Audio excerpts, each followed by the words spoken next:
Okay, here we are at Potholes State Park again, this time in 2009. This was the original Potholes expedition during high water season.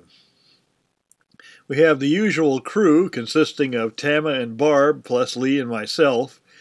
The bugs were just hell. As you can see, the lady's trying to cover up to stay away from them. Just always time for hijinks and just hanging out with a bunch of burqa babes.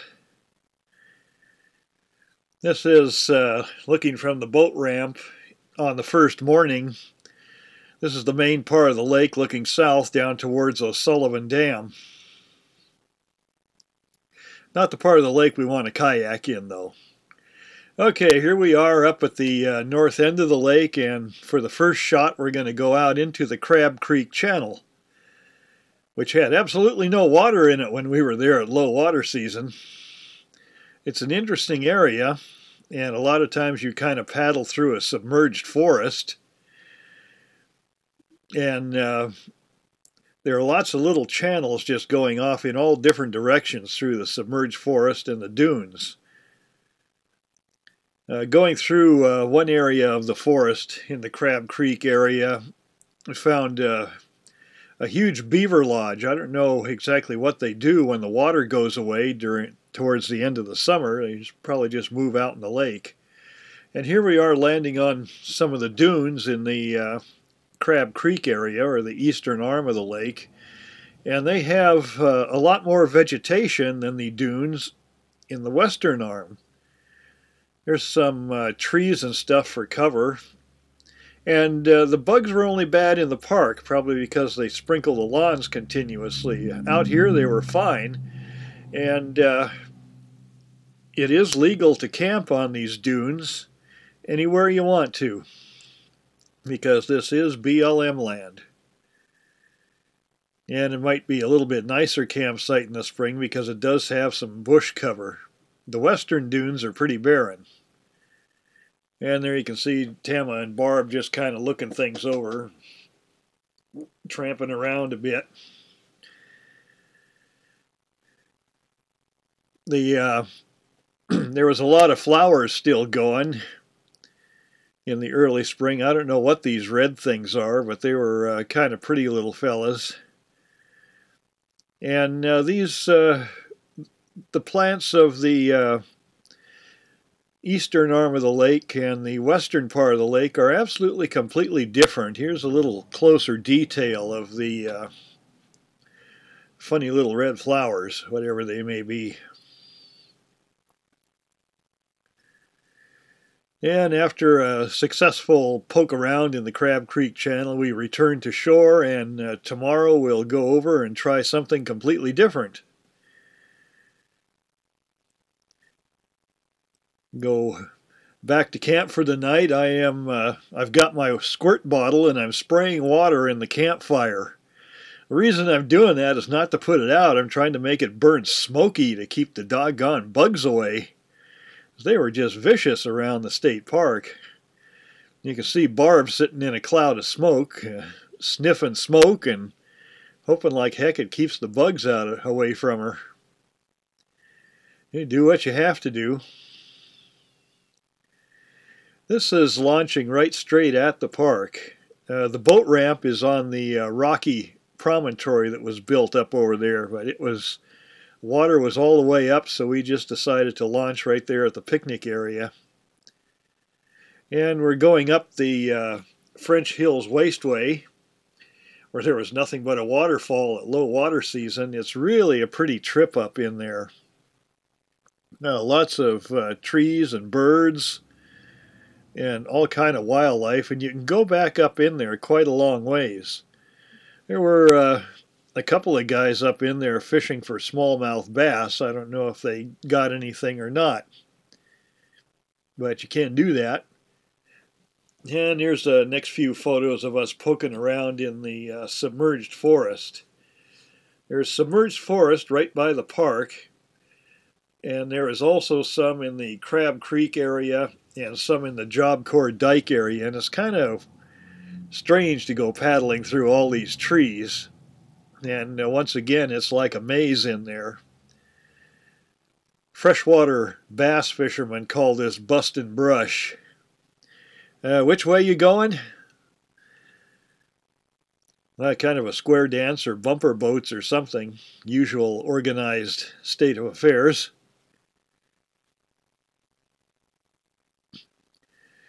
Bass like to hide in this kind of stuff, so if you were to go out there at low water, you could probably harvest a pretty good crop of bass lures off of those trees.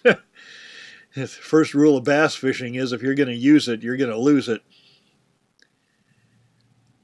And Tama just kind of cruising through the brush. Doesn't seem to hurt the trees any to be submerged for almost half the year. You know, back in camp again, I always get the barbecue duty while the ladies do the rest of the prep. Since we're car camping instead of boat camping, I have room to take the barbecue. And I think Tama took this. Somebody always manages to catch Lee at her most unflattering moments. You gotta love her. Got your burqa up there, baby. And to get away from the bugs, the ladies took their little chairs and went inside our big tent because we have the biggest tent of the batch. Looking for shelter. This is on the overlook in the peninsula, which separates the eastern and western arms of the lake. Both arms have dunes in them, and we were up there on the high ground just looking things over and scouting.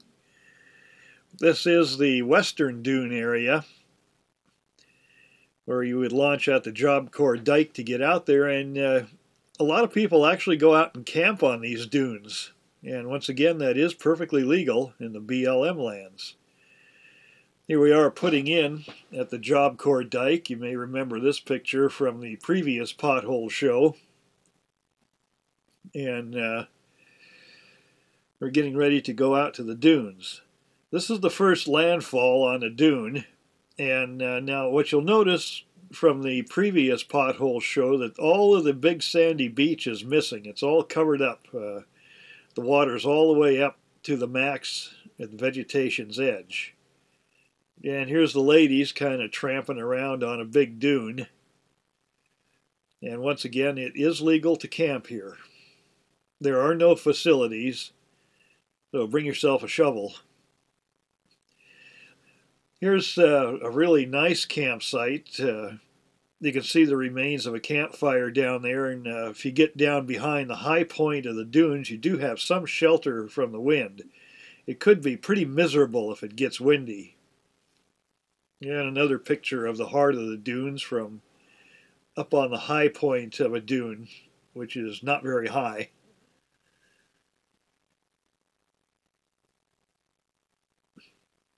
There's Barb hiking around, and we're kind of looking back down towards the main part of the lake from this angle.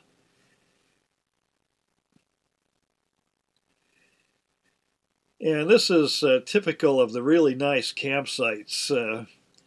You would camp on that little sandy spot, and supposedly the high point of the dune there would protect you from the prevailing winds. You can see people camped on the dune behind it. Up to the right, you can barely make out some tents. There was a large group of people camped on the next dune over.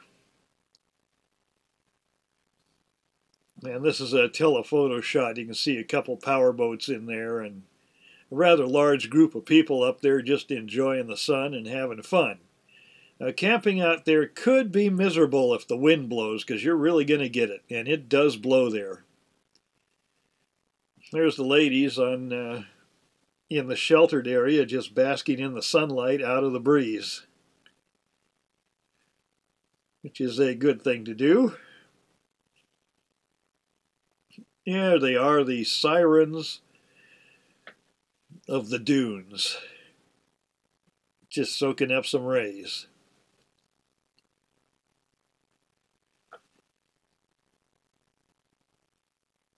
And there's our boats at one of the landing areas. The windward side of all the dunes is steep. The leeward side is a gradual slope, so anywhere on the leeward side there's easy landing. And there are flowers out there in the western dunes, but they're totally different things than you would find over in the eastern arm, over in the Crab Creek arm.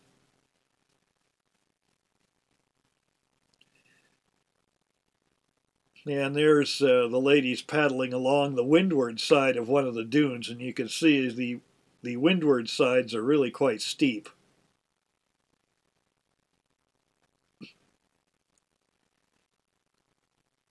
And there they are out on the point of a small dune, just kind of looking at stuff in the water and messing around.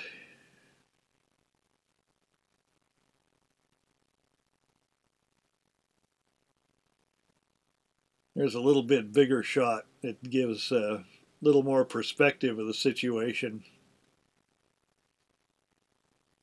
There's a lot of life out here. You see a lot of animal tracks all over, even during high water season. Early in the spring, this is a bird watcher's paradise. The only one I managed to photograph was this yellow-head blackbird. He was at least slightly cooperative. Birds, there he is again. Birds, as you know, are very uncooperative photo subjects. They just don't like to have their picture taken. But man, I saw many, many different types of colorful birds. There's Lee and I just looking around, taking pictures. She's carrying a stick because she was going through some brush. And I don't know if there's snakes out there or not, but she always poked ahead of her with the stick to make sure. And Barb sitting in the saddle of a very small dune. Really, it's a totally different place than it was at low water season. Just amazing. And there is Barb in front of more dune scenery. It changes like the tide in Puget Sound, except here it takes the tide 6 months to go in and out. And a nice, beautiful pothole sunset. And it's about time to leave the potholes and head on to our next destination, which is pretty unique also.